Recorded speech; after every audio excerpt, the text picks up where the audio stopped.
Hey, Hello. okay, we have serious business to get to tend to today. No fun and games. It's all business. We got to get y'all out here and get houses quick. And how do you do it the best? Is by having good credit, right? Yes. So first, let's welcome you to Spilling the Tea on Real Estate. Oh, I Right. jumped in so fast. I thought they know us by now, but you're right. Go right ahead. Thank you for joining us. I'm Victoria Garay. I'm an agent at Exit Strategy Realty in Chicago. And I am also an agent at Exit Strategy Realty in Chicago. And my name is Lana Realtor Diva. And welcome to Spilling the Tea on Real Estate. I will back up. I was so excited because we have two great guests. I know you guys know we do our monthly thing with Natasha. Usually we are in her beautiful location, but this time we are in our studio location and they are in our green room. But we are going to focus on credit and how we get credit for the purpose of buying a home today because there's credit you need for your life. Fix your life. You need credit for everything. But we are doing real estate specific today. But we should probably just go ahead and let them come on, don't you think? Yes. Let's jump into it. Okay. Hi. Hey Hey, guys. ladies. We got a lady filled show today, guys. So we are going to be real laid back. We want people to ask questions. We're going to be watching your questions. I'm going to give a little background to how I met Tamara. Am I saying it right? Yes. Okay, correct us. We're going to call you the credit guru in a minute. But I met her at an event and she was helping us with entrepreneurs and doing business type credit. Um, for your biz to get your business going. And I am entrepreneur by heart, before real estate and beyond. So that is very interesting to me and tips that she gave us that we had no idea about how important it is to have locations and LLC and all of this. But so I just want you guys to know she does a lot of stuff, not just real estate to help us get this going, but she can help you with all of that. But it was very interesting to me. And then I talked to Victoria about how great that was. And we were saying we needed to bring her on today. And I know that Natasha can talk to us about why credit is so important and what the numbers need to be to get it done, to get a loan, because that's really the end goal, right? So Tamara, why don't you just let us know, like, maybe a little bit about you that we might not know, and then like just jump into uh, some tips, and then Victoria jump on in. Okay, wonderful, wonderful. Thank you, ladies, so much for having me. It's a pleasure. Uh, my name is Tamara Glover, and I am a credit bully. I don't call myself a credit specialist because I bully the bureaus, credit agencies, which what they really are. They're not bureaus. There's only one bureau. But a little bit history background on me. As you know, I explained how I've done so many different things in my 50 years on this earth. You name it, I've done it. And one of those things that always uh, was a core of everything is your credit, personal credit, or if you're an entrepreneur, the business credit. And then even with business credit, personal credit plays a huge part in it. I've been an investor, homeowner, real estate, home daycare centers, all kinds of things, but everything boils back down to your credit. Credit is key. And so over the years, up there, down there, up there, down there, and then being around other persons of investors, I learned so many things. I got into different rooms and I started learning and like, okay, you know what, these are things that other people need to know. And it turned into an actual business because I was doing it for family, friends, my colleagues, my clients, whatever. So it just took off from there. And my business partner and I, we started His and Hers Consulting LLC, and it just took off from there. But our passion is to help others to get ahead in life, whether it be just for purchasing a home, for a business, helping with your children, but also knowing your rights as a consumer. So a lot of people don't know that you have special rights as a consumer, not just as, someone who has, a credit score or a social security number. Wait, am I talking too much or was I supposed to go into this? This is Okay. great information. Okay. Great. All right. So everybody everyone is a consumer, and as a consumer, you have rights that were put into place by Congress. And so, one big tip that most people don't know is that every single thing on your credit report is actually fraud. It's called aggravated identity theft.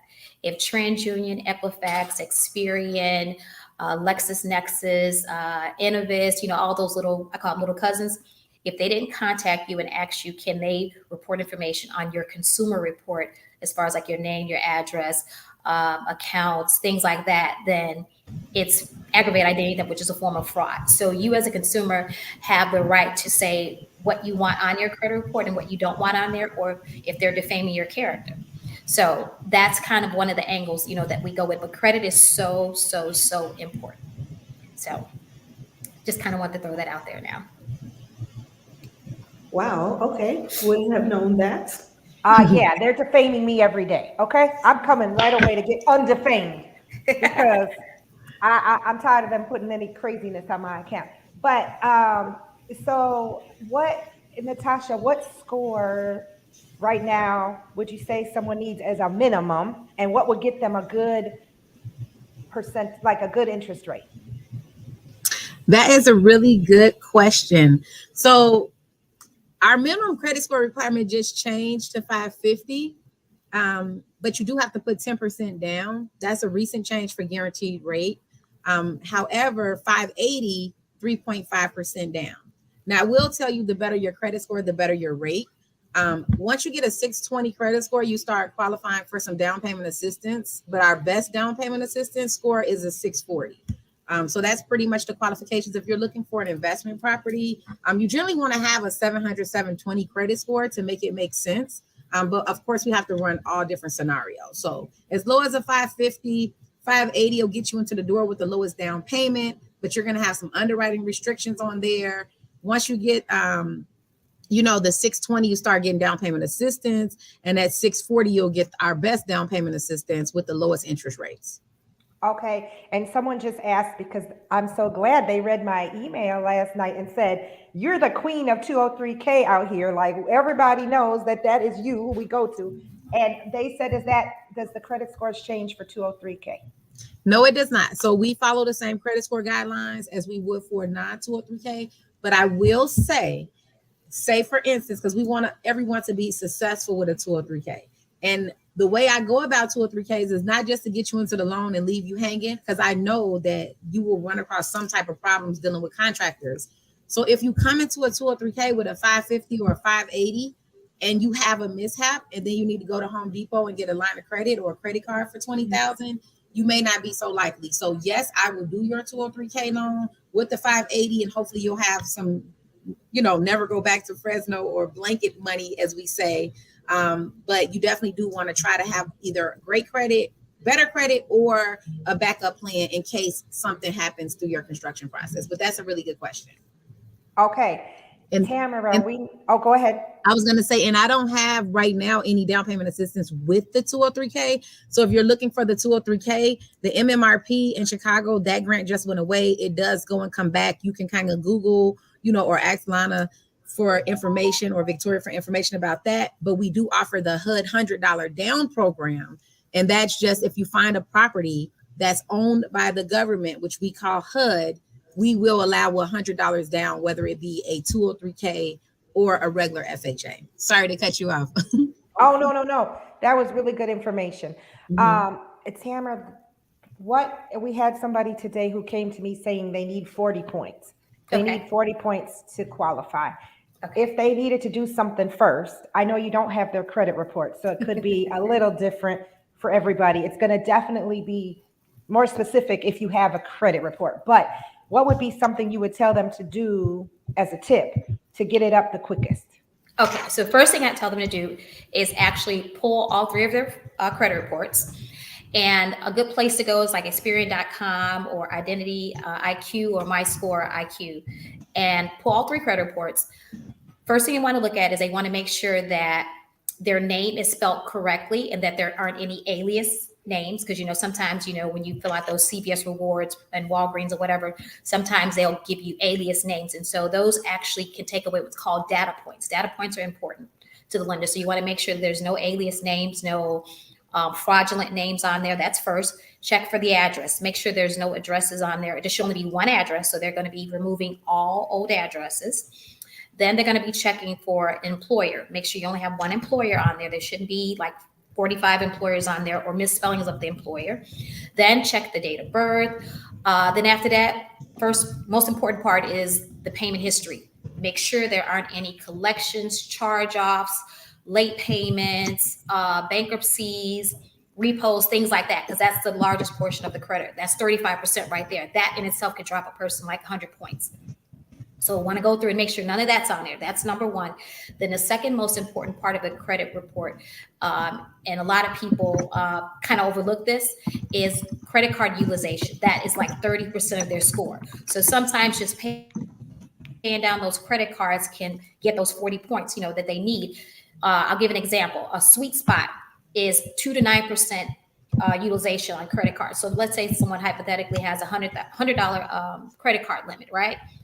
They can use a card and charge it up, but before that bill is due, they want to pay it down between 2 to 9%. So $100, that's between $2 and $9 owing. That's a good sweet spot. Some people say, oh, they say stay at 30% or under. No. You want the sweetest spot and the best score, 2 to 9%. So that's with every single credit card they have. And then the next thing would be having mixed use of credit. Sometimes people have loans, but they don't have credit cards. Or they have credit cards, they don't have loans. So you want to have both. Mixed use of credit is a percentage of the score as well, too. So you want to make sure they've got both. And then inquiries. Inquiries are big. Sometimes you go apply for that car loan and you told them one person can pull it, and now you've got 25, inquiries. So you want to make sure that there's not a lot of inquiries because, again, they don't like to see more than 2 inquiries or new credit within a 12-month time frame. So those are just a few things that they can go and look at on their credit report. And sometimes there may be some fraudulent activity on there that they didn't, allow someone to do those things or whatever, or they didn't do it. So that's usually why I tell people to start if I can't see their credit report personally. So what was the time frame that you said, like if you're looking for a house and they want to compare 2 lenders or something, and both of them want to pull their credit report, if they're doing it within the same week, month, or 2 months, what time frame does it not affect them as bad? Because everybody wants to know. Let me tell you, everybody wants to know. They think it's going to drop their score so much, and they always tell us, I can't go anywhere else. And you guys they'll call us and say, oh, they ran my credit, and now my score is 10 points less. I'm like, it can't possibly be that one time. Or they never start the process of getting pre-approved because they're so concerned about getting that credit pulled that they think it's going to drop them, right? But then we can't tell them what to help them with, or if they are at the level where they can be approved now, because they're so focused on that one thing, like the inquiry. So if they're then like with that 30-day kind of a period, it's kind of like, okay, they're shopping for a mortgage. So it's not like it's going to be like a 30, 40 point, drop. No, it's not a big deal like that. And then again, the other thing is this too. Points that they lose are based on the other stuff too. So when you don't have like those late payments and all that other stuff, inquiries aren't a big deal as far as the points. When you're someone who's got like a 500 credit score, then you may lose quite a few more points than someone who has a 700. Right. And that's what It makes a difference. Say there's another reason. If you lost like that, there's some other reason. Yeah. So if you already have been pre-approved or you know what you have to work on already, then don't do things that are going to get those inquiries. But we do need you to at least attempt a pre-approval so that we can know if you are approved. Or don't go shopping for a car. Right. unless you're going to like your credit union or your bank who's only going to pull it one time, maybe from one bureau. Right. Now I have a question for you, and we're live, so I'm okay if I've been incorrect on this. So whenever I get a claim, I get claims that tell me that like every single day. So the way I explain it to them is I say that if you go to the mall and get 10 department store cards, it's a probability that you'll get 10 different credit cards through Victoria's Secrets or whatever. If you go to get 10 different mortgage, pre-approval scenarios or opinions, it's not likely that you'll buy 2 houses.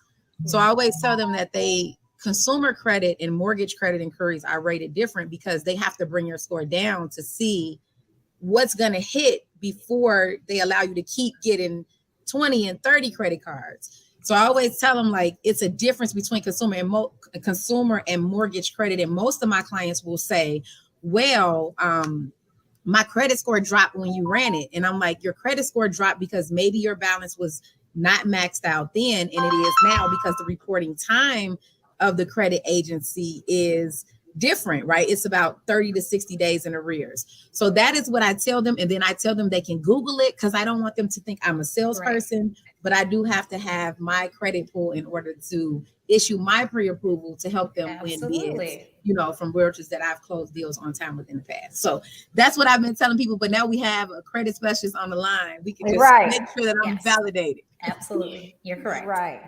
Mm-hmm. And, you know, I just went to get myself better. I always go to learn about this credit stuff and to learn what I can tell other people. And one of the suggestions that this person made was that if you know you're not going to maybe pay always on time, because once you miss that date, it's going to start to report maybe after 60 days. Maybe some people report after 31. He said some report at 60. But he said make a payment every Friday of what you're going to pay anyway, because if you're using your cards to make your score go up, but then don't use your debit card because you're not getting credit for it. And then he was saying go in and make a payment, like if you're doing gas and you know you're going to do it, go pay on that Friday or go pay the day that you go get the gas, because you'll have all of these payments that are going towards that final day instead of waiting the whole month and missing a day or a one day, you know, and then it's going to show as late. So what I usually suggest to my clients is get credit cards that give you something back in return, because technically banks aren't really giving you great interest rates or nothing like that. So if you know you fly a lot, go get a card, you know, with the airline that you fly the most with, so that way you can get something back. And I say, put your debit card away, put it in a jar, freeze it, whatever, right? Don't use cash. Every single thing that you would use cash or your debit card for it, use that card. So that, number one, you're getting rewards, you're getting something back. And that way, you know, again, you're getting something back, you know, some money to fly, whatever. Or if you like shopping, maybe it's a store that gives back, you know, card that gives back gift cards for shopping or a hotel card or whatever, right?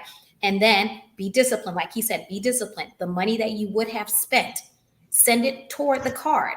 If you know that if it's sitting there and you're going to find something else to do with it, send the money. Like you said, once a week, every Friday, send the money, send it. But the other great thing about that is you're not paying as much in interest if you let the balance sit there till the due date again. So now you pay more money in interest. And so it's kind of like defeating the purpose of getting the points for the airline. So if you're sending the money every single Friday, you're paying less interest. And also you're getting something for what you probably wouldn't have been getting anything for. Okay, someone just texted me.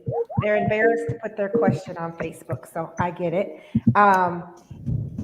They said that they had a credit card that they just had at a bank that they didn't typically use, and they would charge one thing just to keep the card active. They charged something on it, and they forgot that they charged it. It was a smaller bank, so they didn't get notice. They said that they had the card in January. I guess in March, they got a letter that said they were going to be closing the card if they didn't make a payment. Okay. She said, is it normal for them to close cards in like a 2-month time period for just a no payment in 2 months? Yeah. So some card companies, what they like to do is, first of all credit card companies and even credit bureaus are in business to make money, all of them. Credit bureaus technically want you in their system because they get paid from, well, they kind of like are in each other's pockets. They get paid from the creditors by having you in their system. And then the credit card companies, by you having late payments, they can charge you a higher interest rate and make more money off of you. And so can, you know, banks and other lenders and things like that. They can make more money off of you having a lower credit score. So technically they make money like that. But some credit card companies, depending on, you know, if they're like what they call like B credit card companies, like, you know, the Credit Ones or the First Premier companies like that, if you're late one time, technically in the contract, they could close it, you know, if they want to. But if you go to the 60th day, the card can be closed, or some credit card companies will actually just lower your credit limit before they close the account out. And then some credit card companies, even if you do use it for a small purchase, here and there, whatever. If they're not making enough money off of you, they'll just close your account with no notice. So you don't even have to be in, like, 30 days late, or 5 or 60 or whatever.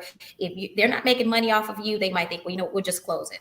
Or sometimes if they see that you've been late with another credit card company, because they can see your stuff, they'll actually close your account then as well too. Oh, wow. Okay, so we missed a question from Sean Ashley earlier, and it said, is there any way to work with a client dealing with child support rearage? So I think this might be for Natasha, maybe? You said what? Did you see that question? I said, is Is there there any any way work this to? is Is someone there any way to work with the client dealing with child support rearage?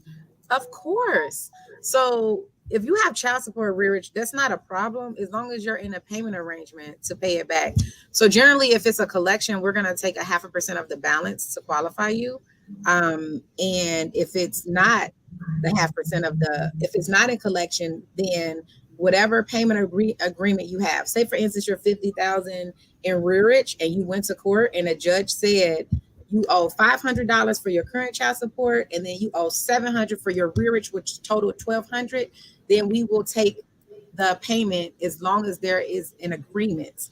Same thing with a judgment. If you have a judgment on your credit, you don't have to pay it off. You just have to make 3 payments, and you have to have an arrangement with whomever you have that judgment with. So FHA opens up the bandwidth for you to be able to do a lot of things with, different credits, and it's case by case scenario. So don't be the person that doesn't get done because you assumed you can't do it.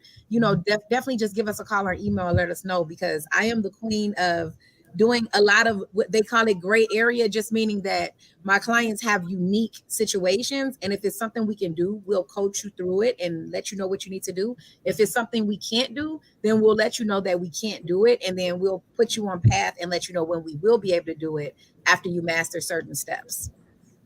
which would be a great idea to send to Tamara, and she could do, if you really need help, she has this whole company that can get y'all right. Yes. And I just want to say, because sometimes, Tamara, they like to cheat on you and slide back to me. And I'm going to know you cheated, right? Because I'm going to see the disputed accounts. So when you're with Tamara, you want to make sure that you finalize your credit repair. Because what happens is when she puts things in dispute, she has to finalize them as a lender. Because she'll put something in dispute, it'll make your credit score jump, and then it'll come back down when she takes it out of dispute, or it may even go higher. But as a lender, if it's non-medical, we have to have it out of dispute, if it's more than $1,000 in order for us to proceed. So there are a few steps. Some people run a camera and their credit score jump up 80 points in 2 weeks, and then they're running right back to me. Exactly. I'm ready. So you have to make sure that once you get started with Tamara, that she tells you that it's okay to come back to me to prevent you being frustrated along the way.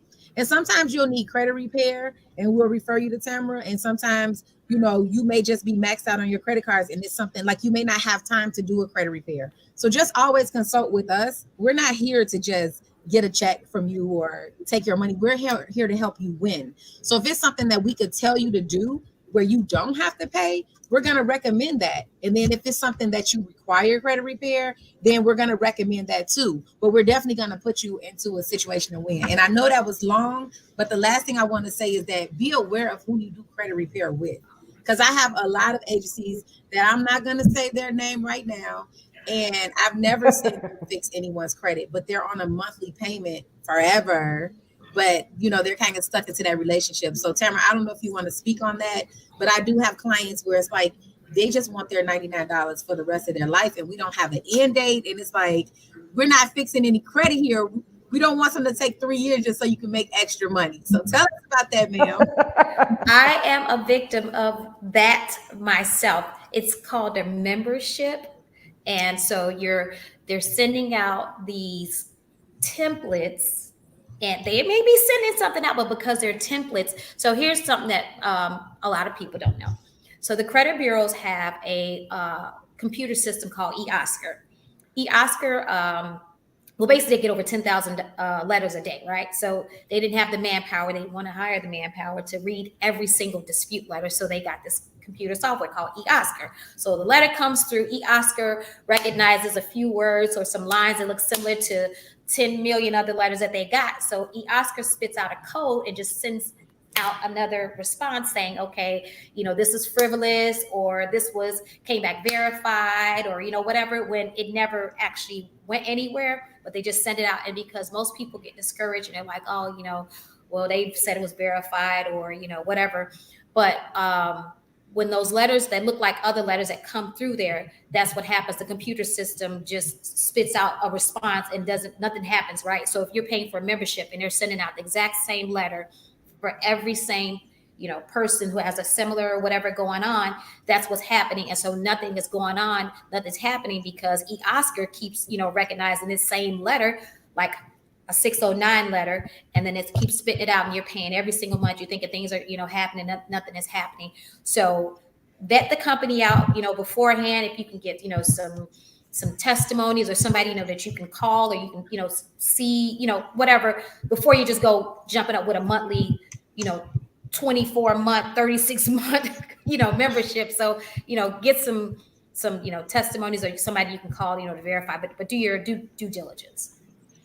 Yeah, and this has gone longer than we had anticipated, but I'm continuing to get a few questions. I don't want to leave these people out in my inbox. And I have If a you guys question. are interested, we will continue. You got one? You go ahead with yours, because I got Yes. to read through this. Okay, so Natasha, well, I'm gonna summarize this question. Once people get the pre-approval, in our opinion, people feel like like they're done, like they got the pre-approval. But we always tell them you still shouldn't be purchasing things like that. Someone ran into an issue where they refinanced, like they were under contract and they refinanced, and they felt like that put them in a better situation because they refinanced, but it caused a problem with their loan, because it looked like a new, I guess, like a new line of credit or something. So they're just asking, why is it that they had a lower payment in the end, but they still ended up having problems with their loan? And is there anything else that they need to not do that they should be aware of, I guess, along those lines? Well, without knowing the whole situation, I can guess that what happened was they refinanced their car or whatever, consolidated the bills, and then they had a new account. And what their lender may have not closed out the additional accounts. So what happens is, like, if the one account was $500 and the new account is going to be $350, when we see the new account, we're going to add it. But you have to do due diligence to say, well, you had a new account. Did you transfer funds or close it? They're going to automatically assume it's just a new account. But if you refinance the car or consolidated credit cards, then you should say, hey, I opened Chase for $350, but I closed Fifth Third for $500, because it's going to take 60 days to see that Fifth Third is closed off. So unless you tell us, we won't know that you actually did a refinance. We'll just see the new account. The other thing that can happen is that when you do that, our credit is good for 120 days, 4 months. But sometimes when you refinance, when that account closes and the new one opens and you have a credit inquiry, sometimes your score will go down to go back up. And Tamara can tell us about that. So they could have had a situation where it was closed. It could have showed closed before it was paid to zero. That's another big problem. Sometimes people close their accounts with a balance. That's number one no. That drops your score. So two of the things can happen where their lender just missed that they replaced debt and they didn't zero out the debt that was replaced, or they had to get a new credit pool because it was over 4 months. And when they reran their credit, their score could have changed, and now they qualify for different debt to income ratio thresholds. And debt to income ratio is, the amount you qualify for on a home. Like if you make $1,000 a month and your debt is 500, then your debt to income ratio is 50%. So I'm guessing one of those two things happened. It's okay to refinance during a loan process. We don't want you to do it, but if you have to do it, just consult with your lender. Just like buying a car, like if you have to do it, we definitely do not want you to do it. But if you do it, just call us first, because we do get indications when new account is added, even if we did not close the repull your credit. So always be honest with your loan officer. I know sometimes people don't like to talk to us and they think we're like the court system and the judges, but we really work for you. And the more information we know is better, because deal structuring is a craft. Everybody can submit paperwork to the underwriter, but sometimes deals have to be structured and explained properly so the underwriter doesn't just start guessing the storyline. So every scenario can be good as long as it's explained properly. We're like lawyers without a law degree. I want to add one other thing too. And also when they refinance, that changes their history, their age. So now having a new account, now your age goes down, which affects your score as well. So sometimes it's not good to, refinance because of age, and age is a part of your, the 5 parts that make up your credit score. Okay. And I can close in 3 weeks, if you have it all together. So sometimes we could just get it on out the way before you guys start, making drastic Messing with stuff. your profile. Yeah. And Lana can find you a house and Victoria can find you a house right away. So just talk to us first. We may be able to get you in your home before you start making changes to your credit that can drastically affect you. Yeah. And when Natasha mentioned, like, she is the most real lender I know. Like, y'all just tell your dirt. She's been there before. She knows. She's heard it all. Like, it's really the best way that both of these ladies can help you is to know the situation. Just close your eyes and say, like, this is the situation, because if we know it ahead of time, it's when we find out later that we really can't help you with much. Like, it's a whole situation at that point. This question is hard because I don't know who it goes to exactly, but they're saying that the big story that we always get is, it better to short sale versus foreclosure? And they're saying they understand that it impacts you longer if it's a foreclosure, shorter if it's short sale, but they're wondering about the actual like point situation. Like, does the points go more if it's a foreclosure versus a short sale? The points on the credit. They're saying if they do a foreclosure versus a short sale, do they lose more points on a foreclosure versus a short sale for filing that status? So if they foreclose, is their credit better off than if they did a short sale? A short sale is. So here's the thing. On your credit report, it doesn't say short sale. That's something that's probably like recorded with the recorder of deeds or something like that. If the mortgage went into being, delinquent, it's going to show delinquency. It's going to show either, 30, 60, 90, 120. Then it'll show, charge off. Now, it doesn't technically say the words, foreclosure, but it's the same bearing if it's, 30, 60, 90, 120, charge off. So it's still negative. It's going to drop the score. So it doesn't make a difference if you did do a short sale, unless the short sale was done and you didn't have have it in your personal name. If it's under a business, that's, it's different, that you didn't personally guarantee. But if it went 30 days late, it's negative, and it's from 50, 100, depending on where you're at on with the rest of your stuff that's going on your credit report. So it's still a negative bearing. And then for Natasha, for you guys, if you see that they have one or the other in their past, how does that affect getting a loan? So when we look at your credit, if it says paid less than owed in the description, we're going to consider that is a short sale. If you have a short sale, it depends on if it's FHA or conventional. Y'all making me think of guidelines right now. So on a FHA loan, I'm almost certain the short sale period is 2 years, whereas on conventional is 4. But on a foreclosure, FHA is 3 years and conventional is 7. So it's definitely a difference between, when you can buy as it relates to a short sale and foreclosure.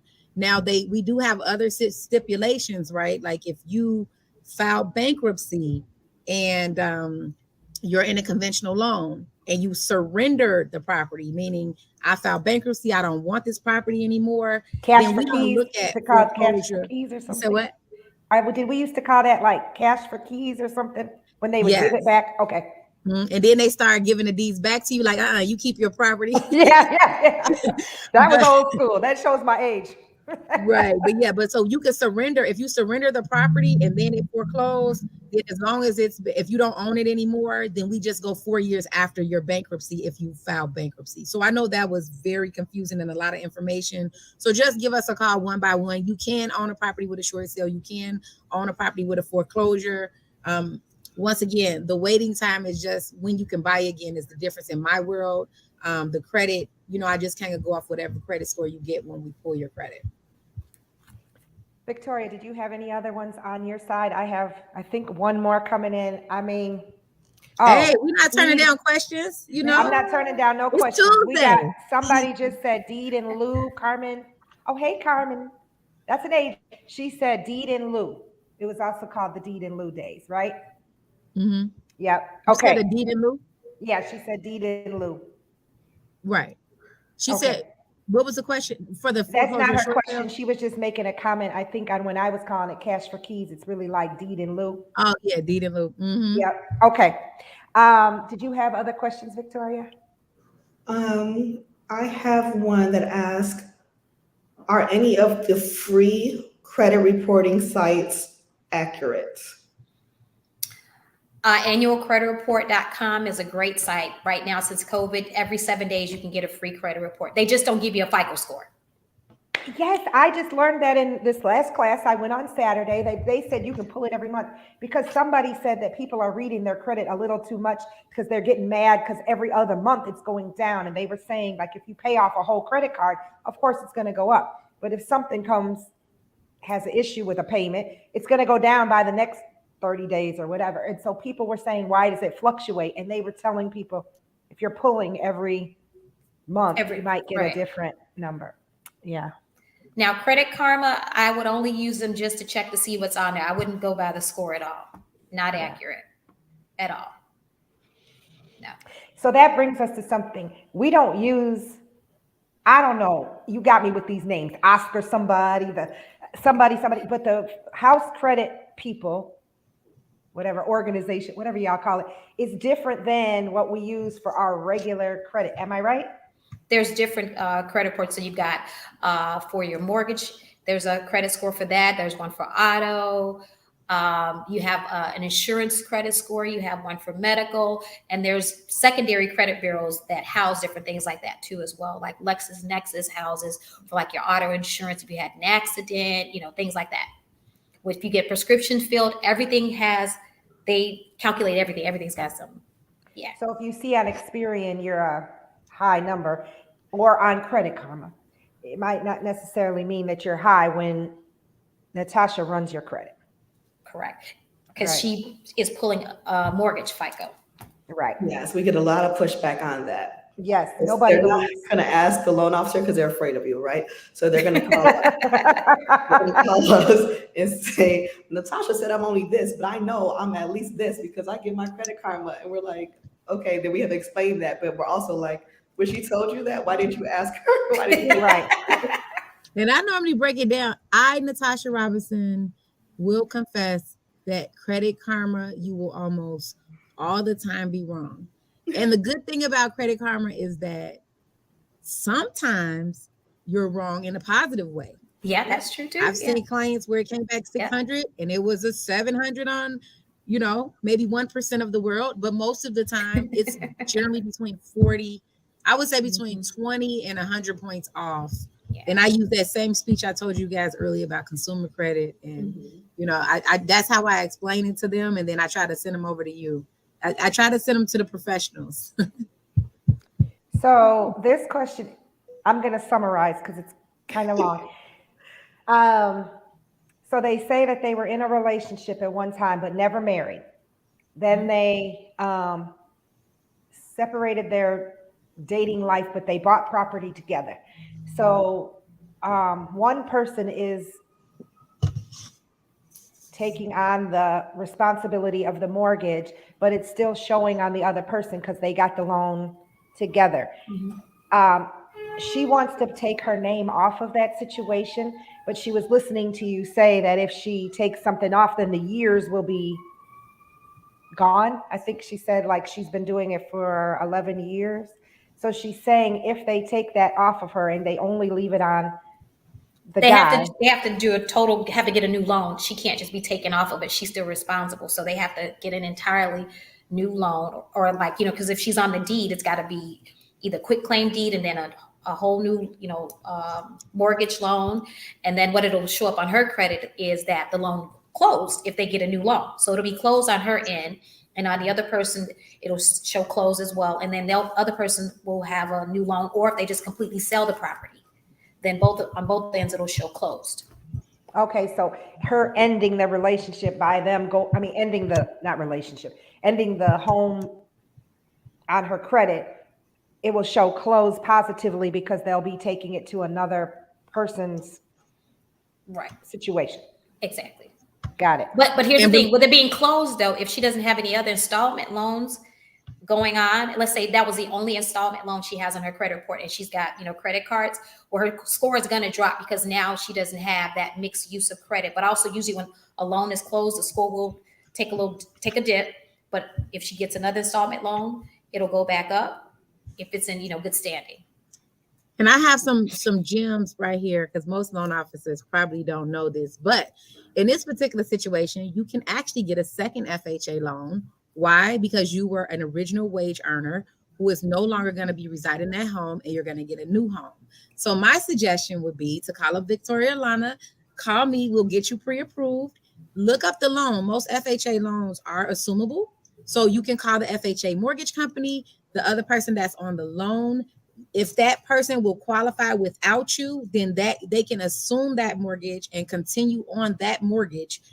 You will come off, right? It'll show paid on your end, but you can actually get a second FHA mortgage, and you don't have to wait before the new one. I just learned that, y'all. I've been doing this for a long time, but I just learned that this year. So that was a good information. We needed to put that at the beginning of the show. Right. I'm like, look, for clarification, I have to sometimes repeat things. So I'm going to repeat what I think I heard you say. Okay, so come on. If it's an FHA assumable loan, has to be an assumable loan, right? Mm-hmm. Okay. And then one person wants to come off. The person wants to come off if they want to purchase a home.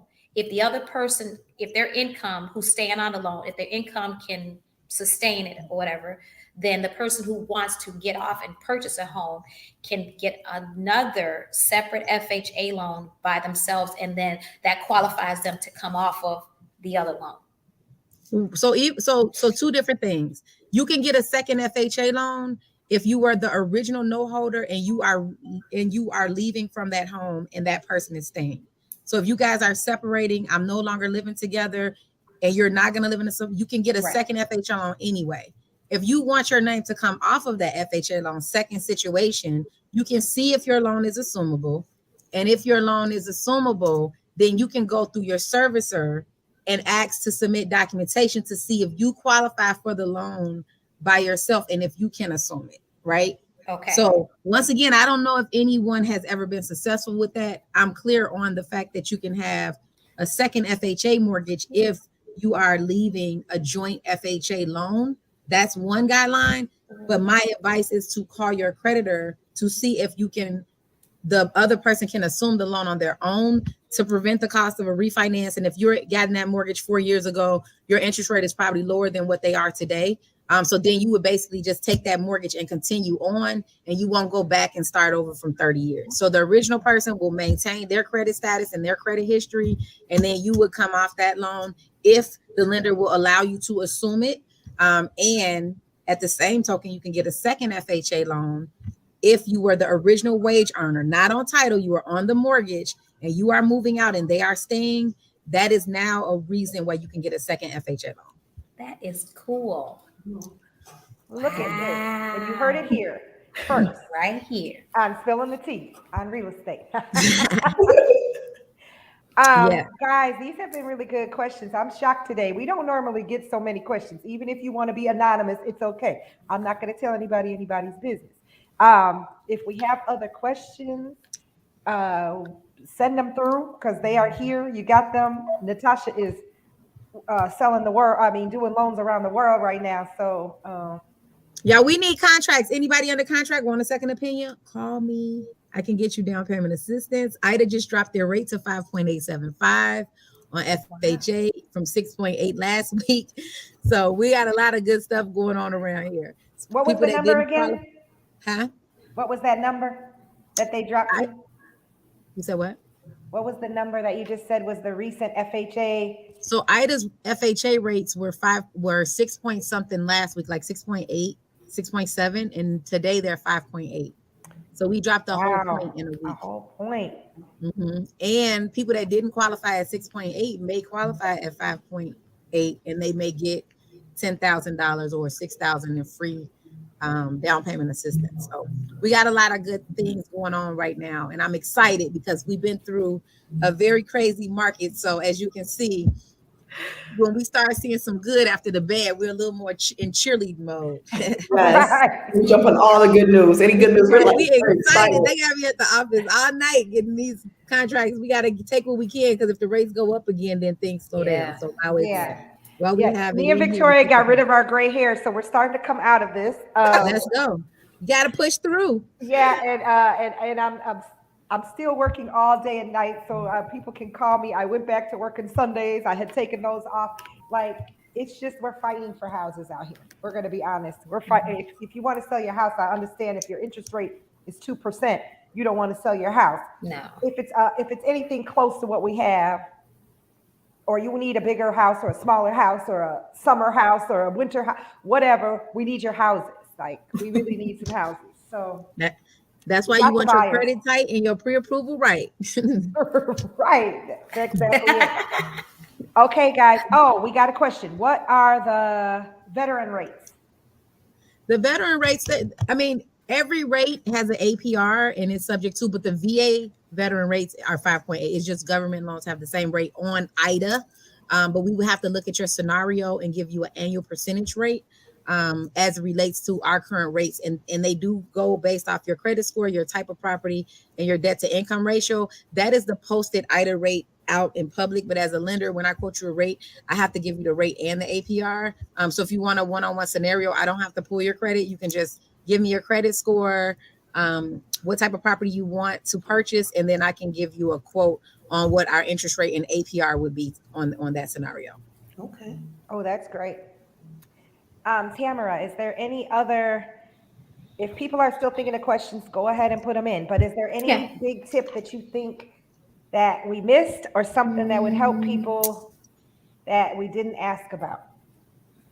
Let me think. Talked about credit card utilization. Oh, this is a big one. Some people feel like if they have a credit card and they don't use it, they think, oh, I'm just going to close it, so I'm not tempted. Do not close the credit account. I don't care if it's a $200, card that you've had since college. Don't close it. You may lose the history. Again, that age. Keep it open.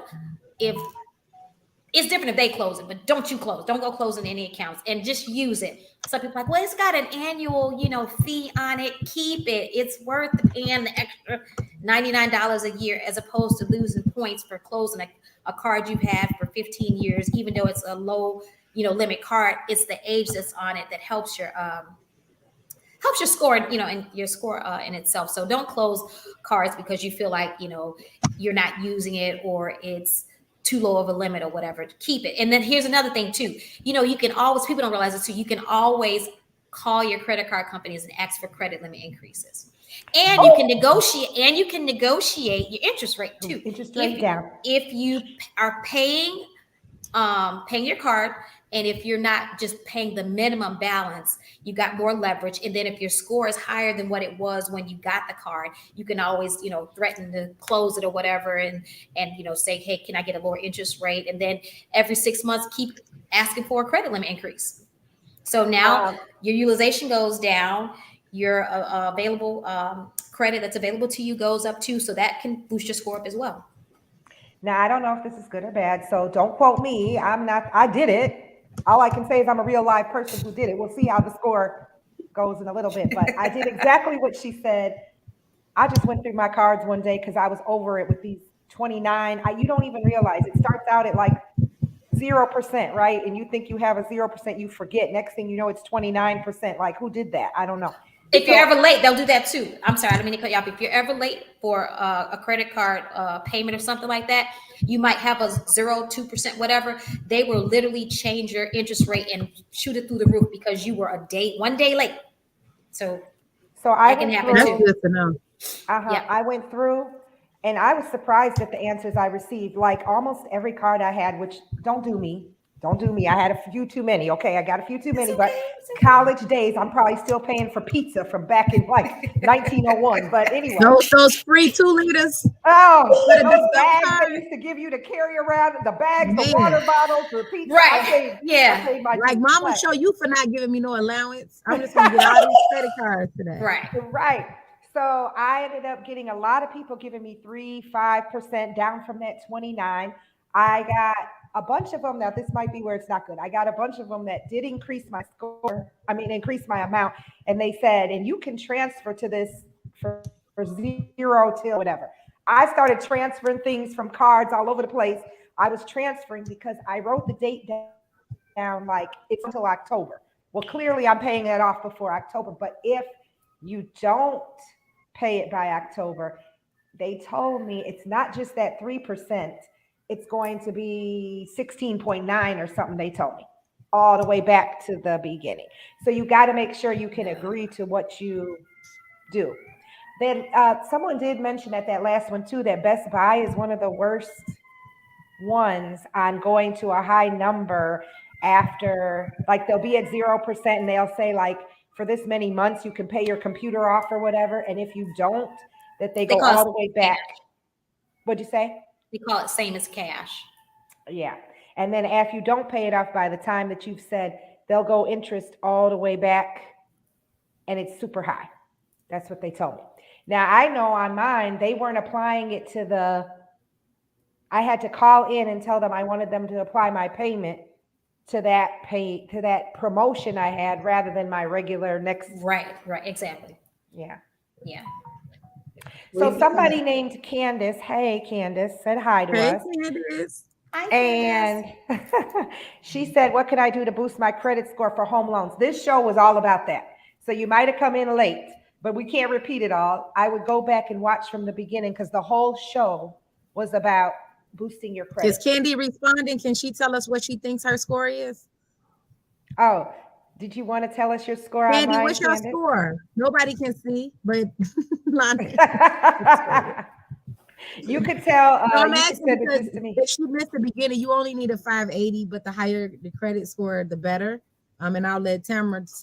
I would guess she needs to see your credit to know how she can increase it. But Tamara, you can kind of chime in there. But 580 get you in the door. 640 will get you grant money. And Wait, you said 540. Wait, you said 550 earlier. 550 is 10% down. Oh, 10%. 580 is 3.5%. 620 starts you off with the most expensive down payment assistance. 640 gets you cheaper down payment assistance.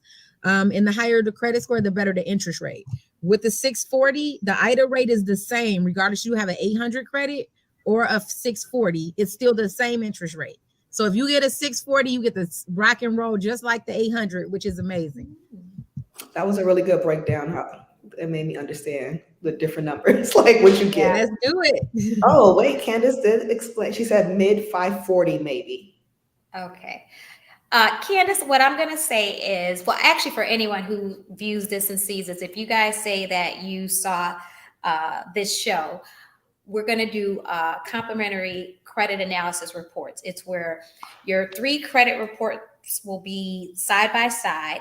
Our software will comb through them, and it's going to break down the 5 areas that make up your credit score, and it's going to tell exactly where you're at, what you need to do, and you'll be able to physically see it. It'll be emailed to you. We can go through it together, and we can comb through it, and it happens within like maybe all of 3 minutes. So we'll do that complimentary. That's normally like $150. So we'll do a complimentary for whoever says that they saw this show. So I can do that for you, because with the 5 something, I'd have to see what's going on. Sometimes people can have public records they don't know about. It could be just all kinds of different things, going on. See what happens when you tune in to Spill the Tea on Real Estate? Y'all not ready? You should tell your friends they should have been here. But we did have really great views today, guys. We will not complain about that because we had a lot I saw a few shares out here. I'm getting people telling me they at work and they're asking, the friend is asking and sending it through my phone. So that's great. We don't have to, it was nice that Candace shared her real business. So we had real life, but you don't have to share your real life. But we all are real people. And I'm not lying. I paid $100 million for pizza for the dorm from a year that I do not want to mention. And I probably got a water bottle. And I'm still friends with the friends I bought the pizza. So I guess, that came out of it. That interest probably $9 million. And nobody told me you had to pay the bill back then. I thought it's just like, I don't know. Well, hi, Candace. So, okay. I think we're cool. We've kept y'all on here for a whole hour. We got stuff. Oh, Candace is Denise. And Denise was the one we talked about earlier. So, Denise, if you didn't see from the very beginning, your answer is there.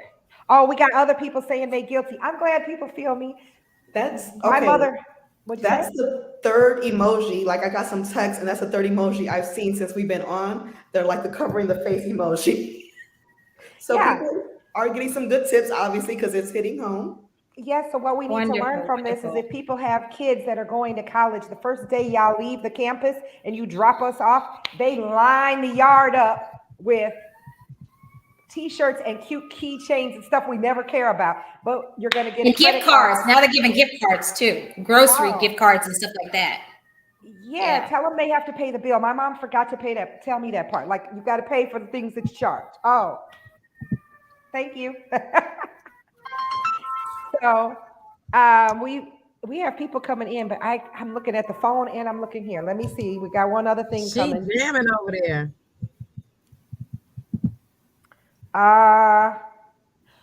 We just had somebody that said they couldn't type on. They were watching from someone else's computer. They just wanted to say thank you to you ladies for being so real.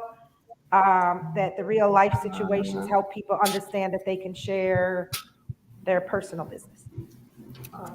So this was really great, guys. Did you get anything else over there? Because we still have some strong watchers. So if you guys have something, you got them. It's hard to find us in these streets these days. So, right. And we will make sure the information is in the comments, but always just contact us. And me and Ilana like to play in our lane. We like to know what we're doing and what we're professional at. And then we definitely direct everyone to where they need to be. So if it's a loan question, we'll definitely get you to Natasha. And the same with the credits. So if you don't see their information in the comments, we will get it there soon. Otherwise, just contact us. And we will make sure to get you to the correct person for your question. Yeah, you don't want to learn about credit from me. Except for going to lower your credit score. Look, I looked like I had a party. So what did I do? I went out and spent some money, right?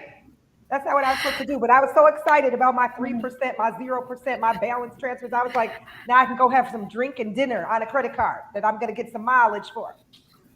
Look at me. Another note. I just thought about something else, guys.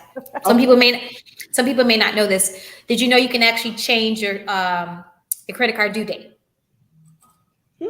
I have done that a few times because I like everything later in the month. Yeah. If if you've got multiple credit cards and it's like, okay, this was the 3rd, the 6th, the 7th, the this, the that, and you can't keep up with it. Maybe you might want to have half of them due on the 1st, the other half on the 15th. So this way you're not all over the place. And like, you may have the money, but you may be forgetful, or maybe you don't use a planner or your, calendar, or, set things like that or whatever. So do things that, make your life easier. So, shift your statement dates around.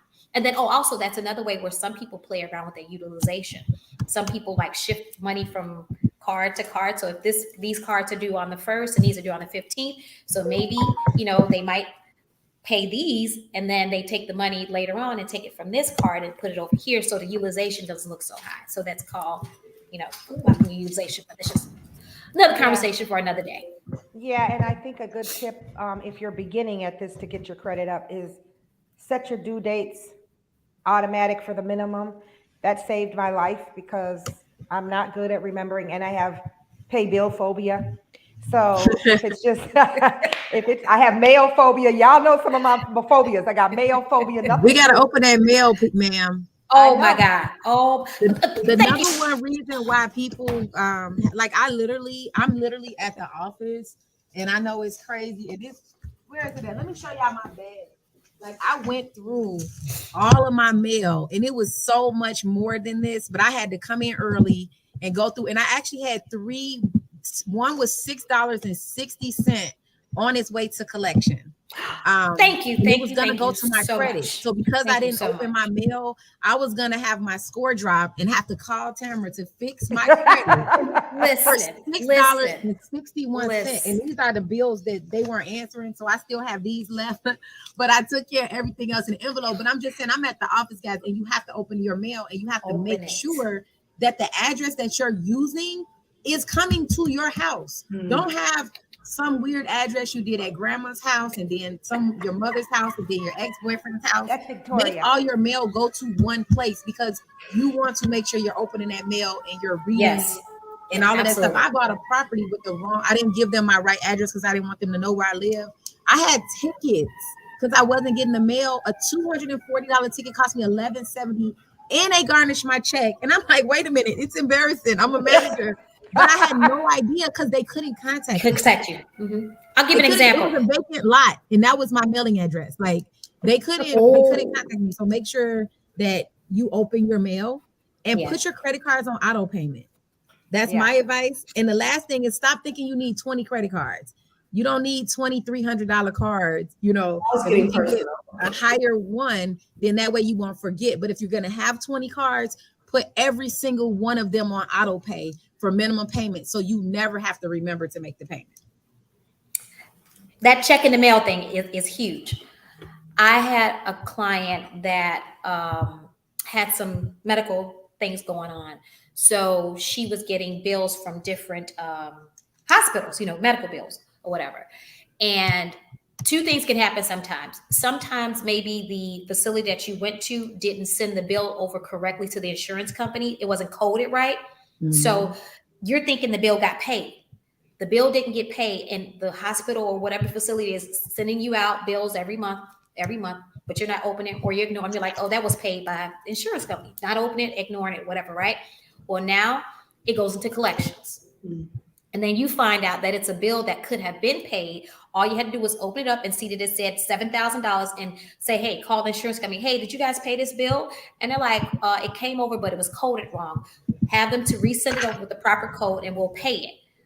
Guess what? Have it sent back over. They pay it. Maybe your balance, your portion might be zero, or maybe your portion might be $50. I've had people who had stuff going to collection for $50. And okay, you don't have the $50. It's okay. Call up the hospital, the facility, whatever, and make a payment arrangement. It's worth it to do it. They will take $5. Just something. Make an attempt. Make payment arrangements on those medical bills before they become collections that haunt you. And even though, again, it's against your consumer rights because it's against the HIPAA laws because they're not technically supposed to be sharing your information, when they put medical collections and all that stuff on that. But still, just avoid all of that. Just contact the insurance, open the bills first, open the mail, and then contact the insurance company, make sure that it was paid properly. And then if it was, make a payment arrangement. If you can't pay it in full. And I made a payment arrangement on one, and then later the insurance said they did cover some of it, and they did send me a check back. And if I didn't open my mail, I wouldn't have got my nice little check back. So sometimes mail's good, but rarely ever because I have phobia. But I guess you gotta look at it to avoid the $12 or whatever $6 that Natasha just discussed. I did too. I had one $12.50. I don't have a clue what it's for, but let me tell you, it looked like it was going to collections. I was like, okay, you know what? I don't want to ask no questions. I probably did it. I don't know. So, but it's just being like proactive, right? We got to be proactive. So I think my hot phone has slowed down. I think I don't have any more questions, but anybody still watching, because there are people still out here. Please ask us anything if you all want before we let these ladies. Oh, we got something. Carmen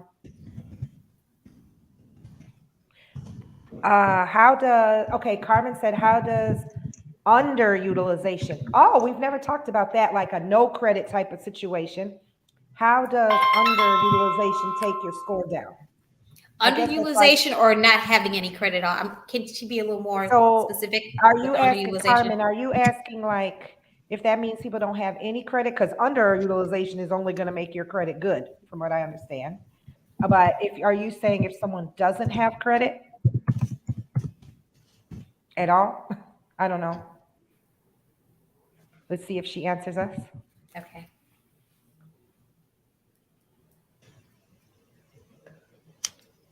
Are you talking to me? Oh, credit. She said Oh, that they have credit, but they're low balances.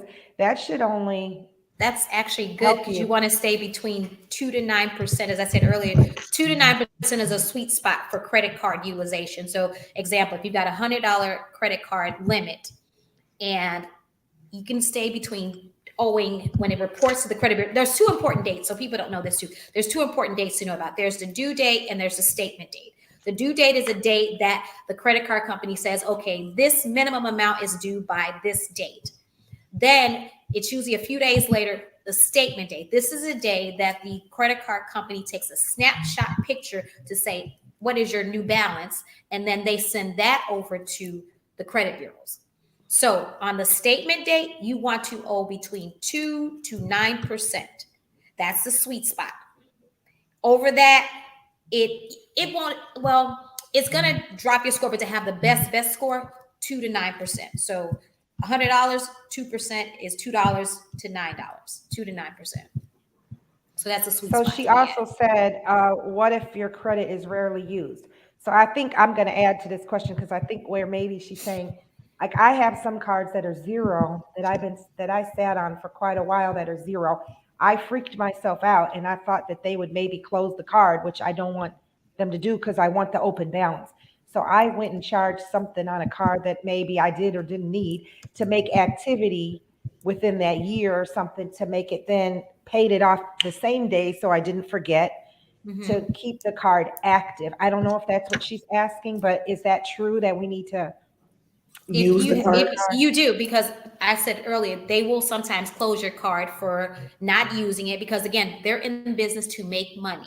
If they can't make any money off of you, they may just close the card. So you do want to use the card, but again, you want to pay it.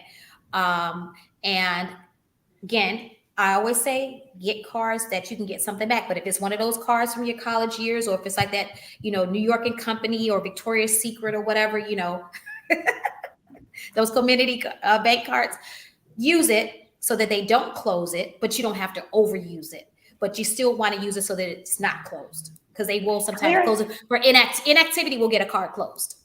you can buy clearance stuff and you can do birthday gifts, and that's what I usually do on those ones that I don't Yeah. use Hmm. much. Yeah. Just you purchase something. I mean, use a card and pay it right off so it's not being closed. Because again, if that account closes, then your score is going to drop because now you just lost an account that was closed. Okay. I don't see any more questions on Facebook. and You and have I anything on want to your say too, guys. A lot of people get mad at their creditors because they piss you off. So you'll just be like, "Well, just close my account now." So you No. never want to close your account unless you have a zero balance. So if you do close it, don't close it before having a zero balance because if you do, it's going to drop your score. People don't but like even people that I owe think money and they don't on an account that's closed. So I'll have people where they'll close it because Victoria's Secret made them mad. Wait till it updates, pay them off. You being mad is your credit shouldn't be affected by your emotions. No. And when you yeah, close but it, your score's going to Tamara drop said anyway you because you shouldn't. closed it. Don't Yeah, don't close Exactly. don't it. even Don't close close it it. at Don't all. Don't close get it. mad. You're not doing anything to them. You're hurting yourself. Yeah. Yeah, get mad and call your friend and yell about Victoria's Right. Secret or go on Yeah. Facebook and rant. Maybe they'll Yeah. send you something. Yep. Yep. Okay, I think are you good over there, Victoria? I think I don't have anything else. Nope. Okay, well, guys, thank you so very much. This clearly was a good topic. I know Natasha and I talked about when people really want to fix their life.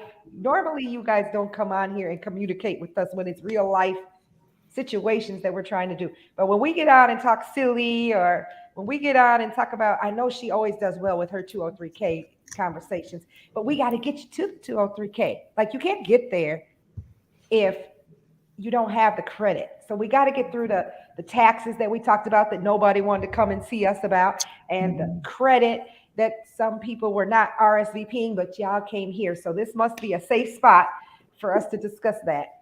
But we And thank if you you guys. stay ready, you don't have to get ready. So let's Yeah, stay ready because we never know what's going to come up. You don't want to find your Absolutely. dream home and now you got to fix your credit. It's frustrated. We got to put you through surgery. Let's just have great credit and be ready. So that way, no matter what opportunity comes, it's always ready for you. You know, it's always ready. Your credit is always ready.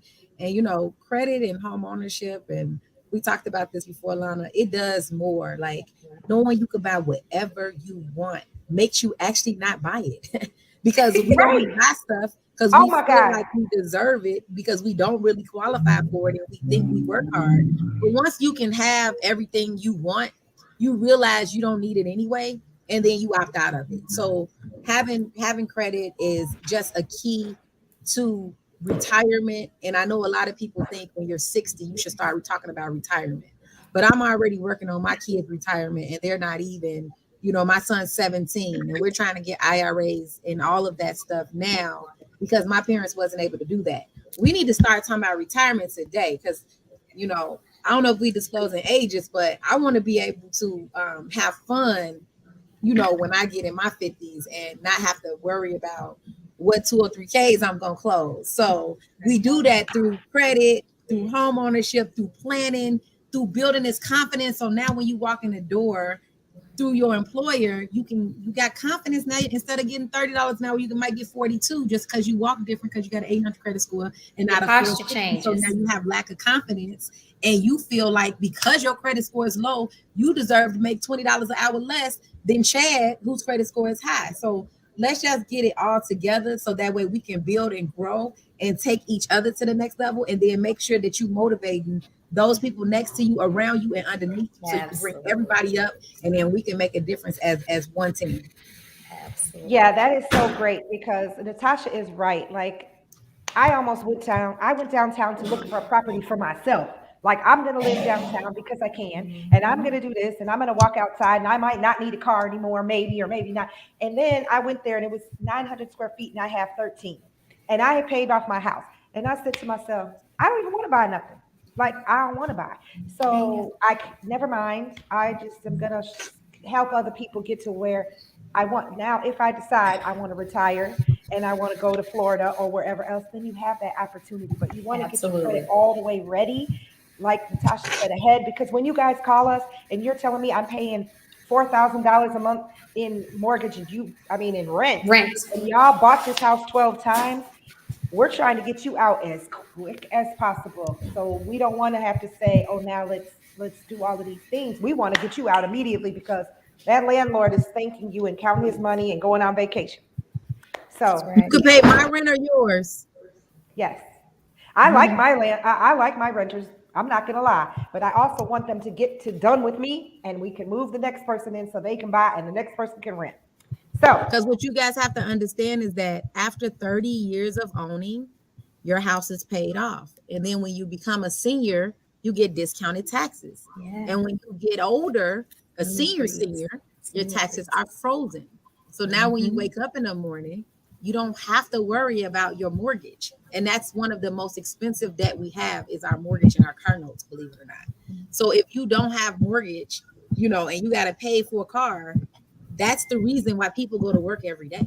So, you know, Freedom. credit is key to success and it gives you the opportunity to open businesses, get business loans, and all of that stuff. And I'm sure Lana's going to have more um, situations where we're going to be teaching you about that stuff as well. But we just want y'all to win, you know, and even if you don't use Tamara, or if you don't use me, Right. you know, we just want you guys What to you get want? the Absolutely. information, to get off your Absolutely. butt and get out there and make a difference for you and your family because Absolutely. everything is available for you today. yes, well, I don't know if we can do any better exit than that, right? With Exit Strategy Realty.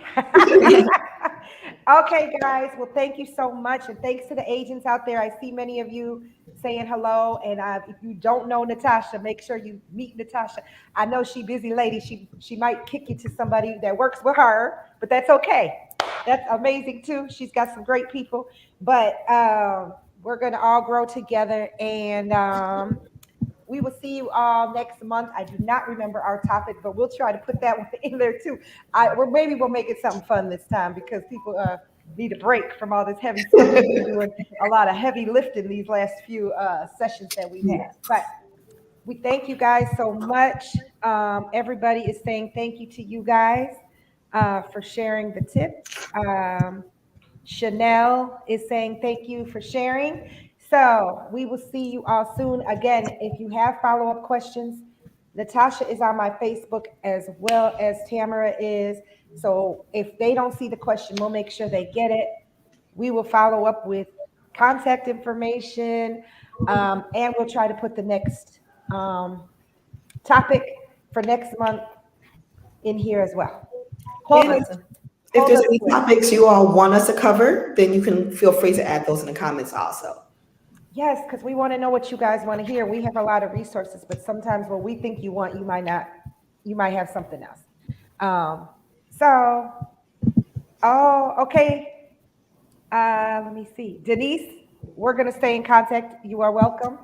We will fix you up. And we were going to say bye-bye. Bye. And you guys have a great night. Thank you. Good night.